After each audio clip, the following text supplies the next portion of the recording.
Machinery ద్వారా artificial అండి, machinery ద్వారా వచ్చేదంతా ఆర్టిఫిషియల్. కాబట్టి వాటర్ ఎలా పడితే అలా తాగే సిస్టమ్ లేదు నేచర్ లో. వాటర్ తాగే పద్ధతి ఉంది. ఆ వాటర్ తాగే పద్ధతిలో మనం ఎక్కువ తక్కువ తాగినప్పుడు ప్రాబ్లమ్స్ వస్తాయి. వాటర్ ఇక్కడ తక్కువ తాగిన ప్రాబ్లమే, వాటర్ ఎక్కువ తాగిన ప్రాబ్లమే. ఇంకొకటి ఈ మధ్య ప్యాషన్ ఏంటి అంటే వాటర్ బాటిల్ తీసుకుంటారు, ½ లీటర్ బాటిల్ ఒకేసారి తాగేస్తారు.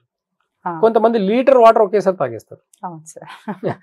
అసలు మెయిన్ కిడ్నీ సమస్యలు రావడానికి ఈ వాటరే కారణం. ఈ మినరల్ వాటర్ ప్లస్ ఒక్కసారిగా ఎక్కువ వాటర్ తాగడం, ఈ రెండు ప్రమాదమే. దీని వల్ల ఒక్క రోజులో కిడ్నీ సమస్యలు రావు, ఒక్క రోజులో కిడ్నీలు చెడిపోవు, ఒక్క రోజులో లివర్ చెడిపోదు, ఒక్క రోజులో షుగర్ రాదు, ఒక్క రోజు థైరాయిడ్ రాదు, ఒక్క రోజు బీపీ రాదు, ఒక్క రోజు క్యాన్సర్ రాదు. It's take time.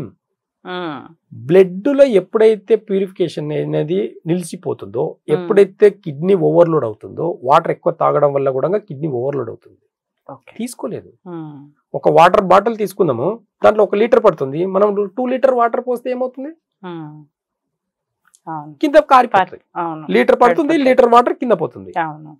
అలాగే మన బాడీలో కూడా వాటర్ ఎక్కువ తాగినప్పుడు ఏమవుతుంది అంటే కిడ్నీస్ ఓవర్లోడ్ అయిపోయి సైడ్కి వెళ్ళిపోతుంది, మజిల్లో, టెండన్స్ లో, వీటిలో వెళ్ళిపోతుంది వాటర్.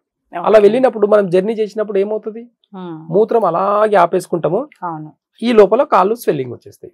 జర్నీ చేసేటప్పుడు ఎవరైనా నాకు మూత్రంకి వెళ్ళేదానికి ఆప్షన్ లేదు, అందుకే ఇంకా జర్నీ చేస్తున్నా అన్నప్పుడు కాళ్ళు స్వెల్లింగ్స్ వస్తాయి. మనకు మూత్రం బ్లాడర్ ఫుల్ అయింది అంటే వెళ్ళాలి ఇమ్మీడియట్లీ.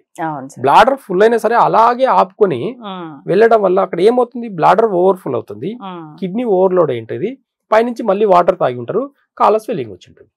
కాళ్ళ స్వెల్లింగ్ రావడానికి కిడ్నీ రిలేటెడ్, వేరేం లేదు.